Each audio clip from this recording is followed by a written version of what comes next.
9789। ਅੰਮ੍ਰਿਤਸਰ ਵਿੱਚ ਚੌਂਕ ਫਰੀਦ ਕਟੜਾ ਸ਼ੇਰ ਸਿੰਘ ਵਿਖੇ ਜਾਮਾ ਮਸਜਿਦ ਆਲ ਮੁਸਲਿਮ welfare society ਵੱਲੋਂ ਅੱਜ ਆਪਣੇ ਸਾਥੀਆਂ ਸਮੇਤ ਮਸਜਿਦ ਦਾ ਸਵੇਰ ਬੂਹੇ ਦਾ ਜਿੱਦਾ ਖੋਲ ਸਾਫ਼ ਸਫਾਈ ਕਰਕੇ ਨਮਾਜ਼ ਅਦਾ ਕੀਤੀ ਗਈ।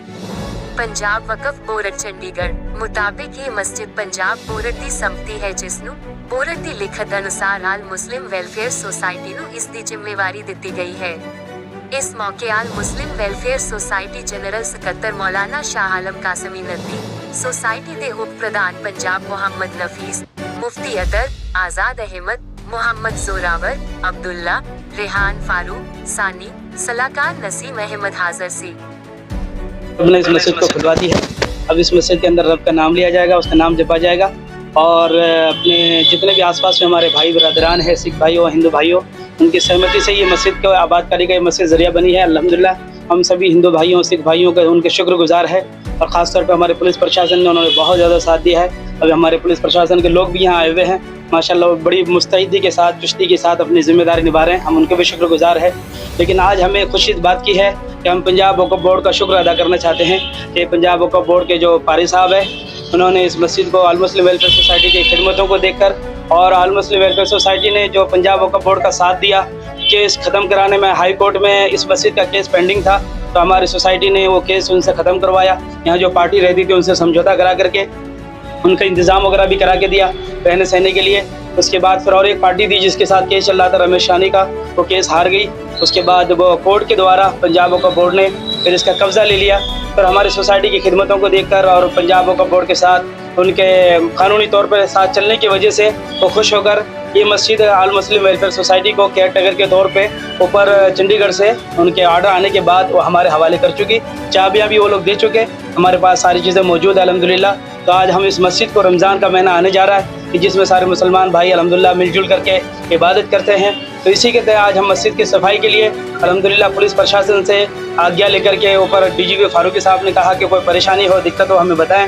उन्होंने सीपी साहब को ऑर्डर किया, फिर सीपी साहब ने हमारे एडीसीपी साहब को ये किया, फिर एडीसी साहब ने एसपी साहब को किया, एसपी साहब ने हमारे एसएचओ साहब को किया कोतवाली थाने के, फिर उन्होंने मुंशी जी से बात करके पुलिस प्रशासन को यहाँ भेजा। तो अल्हम्दुलिल्लाह आज हमारी पूरी टीम आल मुस्लिम वेलफेयर सोसाइटी की मौजूद है, जिसमें हमारे वाइस प्रेसिडेंट भी मौजूद है, हमारे मुफ्ती अतर साहब भी मौजूद है, हमारे ज़रावर भाई भी सोसाइटी के मेंबर है वो भी मौजूद है, हमारे अब्दुल्ला भाई भी मौजूद है, हमारे फारूक भाई भी मौजूद है माशाल्लाह, हमारे रेहान भाई भी आप इधर आ जाए, रेहान भाई वो भी मौजूद है। तो हमारी सोसाइटी आज कुछ लोगों की जिम्मेदारी लगाई साफ़ सफाई के लिए। तो आज हमने साफ़ सफाई के लिए हमारे अब्दुल्ला भाई जो ठेकेदार साहब है हमारे सोसाइटी के मेंबर है, हमने उनको इसके डेकोरेशन का सारा काम जिम्मेदारी दी है। और हमारे जो ज़रावर भाई और रेहान भाई है मस्जिद के देख रेख के लिए यहाँ जो भी ज़रूरियात है मस्जिद की साफ़ सफाई के लिए हमने उनको रखा है। और नमाज के लिए हमारे सोसाइटी के लोगों ने कहा कि आप नमाज़ पढ़ाएँ और एक कारी साहब का भी इंतज़ाम किया कि रमज़ान में नमाज़ पढ़ाने के लिए, तो बंदा अभी आ जाएगा, उनसे हमसे बातचीत कर ली है, फिर इंशाल्लाह सफाई के बाद वो इमाम साहब को बुला लेंगे, वहीं नमाज चालू कर देंगे इंशाल्लाह। तो हम सभी का शुक्रगुजार है। और ये मस्जिद में कोई दंगा फसाद हम नहीं चाहते कि कोई हो, कोई शरारती अंसर चाहते हैं कि ये दंगा फसाद हो और मस्जिद को गलत महसूस करे वो, तो हम नहीं चाहते ऐसा, इसलिए पुलिस प्रशासन को हमको बुलाना भी पड़ा। और हमारे सारे यहाँ सिख भाई जितने भी हिंदू भाई हैं हम सब के साथ मिलजुल के खुदा का घर आबाद करेंगे, हम सभी का शुक्र अदा करेंगे इंशाल्लाह, हम मिलजुल के रहेंगे। और किसी को भी यहाँ नमाज़ पढ़ने से हमें कोई एतराज़ नहीं है, कोई भी आ सकता है नमाज़ पढ़ सकते हैं, हमसे किसी से एतराज़ नहीं है, ना हमसे कि हमारी किसी से लड़ाई है। अब तक बोर्ड वालों ने हमें कहा तुम कानूनी दायरे पे चलो, हम तुम्हारा पूरा साथ देंगे। तो अल्हम्दुलिल्लाह हाई कोर्ट के ऑर्डर से लेकर के सिविल कोर्ट के ऑर्डर तक हम उनके साथ रहे, जैसे जैसे बोर्ड वालों ने कहा अल्हम्दुलिल्लाह हम उनको फॉलो करते रहे। और हम ख़ास तौर पर शुक्रगुजार हैं हमारे स्टेट ऑफिसर जनाब नदीम अख्तर साहब के, जो कि हमारे शहर के स्टेट ऑफिसर है माशाल्लाह, उन्होंने बड़ी कुर्बानियाँ दी है। ये मस्जिद हमारे लिए एक इबादत गाह भी है और मोहब्बत की क्या बोलते हैं ये आमाश गाह भी है, इसलिए माशाल्लाह। कितना टाइम लगेगा, काफ़ी समय से ये मस्जिद बंद पड़ी थी, कितना टाइम लगेगा इसको फिर से मुरम्मत करने में, चालू करने में आपको? जी इसके लिए अल्हम्दुलिल्लाह अभी तो हम साफ़ सफाई करके अल्लाह की इबादत का काम चालू कर देंगे रमज़ान के महीने से। और पंजाब वक्फ बोर्ड के हमारे स्टेट ऑफिसर जनाब नदीम साहब ने कहा कि अल्हम्दुलिल्लाह इसके काम के लिए जो भी हमारा सहयोग होगा हम बोर्ड से करेंगे, क्योंकि मेन जो ऑनर है पंजाब वक्फ बोर्ड है, उन्होंने हमें इंतज़ामिया के तौर पर ये मस्जिद सौंपी है।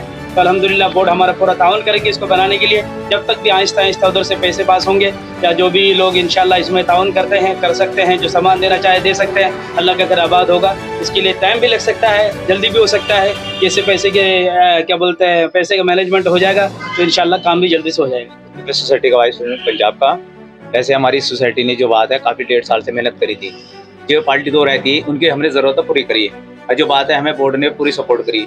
अपने फारूक साहब डीजीपी साहब ने जब वो बोर्ड के थे उन्होंने भी वहाँ पर पूरा कोऑपरेट किया था और अपने पारे साहब उन्होंने भी कोऑपरेट किया। लिहाजा जितने हम यो साहब के स्टेट ऑफिसर का शुक्र अदा करते हैं कि उन्होंने हमें चाबी दे दी और ये सारी जिम्मेदारी हम लोगों के देखभाल में करती है। लिहाजा हम लोगों की यहाँ सेवा करेंगे कि कोई भेदभाव कोई राजनीति नहीं होनी। क्यों लोग यहाँ राजनीति खेल लेंगे तो इसे रब का घर में हम कोई राजनीति नहीं देंगे। 10 दुश्मनी में आओ नमाज पढ़ेगा कोई बात नहीं, किसी की हमको यहाँ गड़बड़ होने वाले नहीं होने चाहिए। हमने इसलिए सिक्योरिटी के लिए ऑर्डर करा दिया ऊपर से अपने, और डीजीपी साहब ने ऑर्डर कमिश्नर साहब को, कमिश्नर फिर इधर बहुत अली वो कर दिया। तो लिहाजा यहाँ सिक्योरिटी गार्ड रहेंगे, जो भी गड़बड़ करेगा अपने कार्रवाई करेंगे फिर दोबारा। जैसे मस्जिद चल रही है ऐसे ये भी चले, मस्जिद भी चलेगी इंशाल्लाह। 5 टाइम की नमाज भी होगी। एक स्टेट ऑफिसर का हम शुक्र अदा करते हैं नदीम साहब का, उन्होंने पूरा हमारी सोसाइटी को कोऑपरेट किया। उन्होंने ये कानून के हिसाब से हम लोग चले हैं। जैसे उन्होंने कहा था कि भाई हमारे हिसाब से चलो तो आपको मस्जिद आबाद बना देंगे आपके साथ लग के। तो हमने जितने साथी रहते हैं उनकी सर की जरूरत पूरी करने के बाद फिर हमने कदम उठाया। उन्होंने हमें चाबी दे दी और ये हमें से जितने हमें उन्होंने लिख के भी दे दिया ऊपर से भी ऑर्डर चंडीगढ़ से कि आप सोसाइटी का नाम कर दी मस्जिद। इंशाल्लाह इसमें अच्छा काम सब भाईचारा चले, चाहे वो सिख हो हिंदू सिख ईसाई, हमारे भेदभाव नहीं होगा, सब आ सकते हैं। रब का घर आई है। हाँ कोई सियासत खेलेगा उस सियासत आदमी को हम इसमें घुस नहीं देते रब के घर में। रब का घर है, रब का नाम लेने वाला होना चाहिए यहाँ। इसलिए प्रशासन हमारे रहेंगे सिक्योरिटी गार्ड, जो भी सियासत खेलेगा उसे अरेस्ट कर जाएगा, पड़ जाएगा हो जाएगा।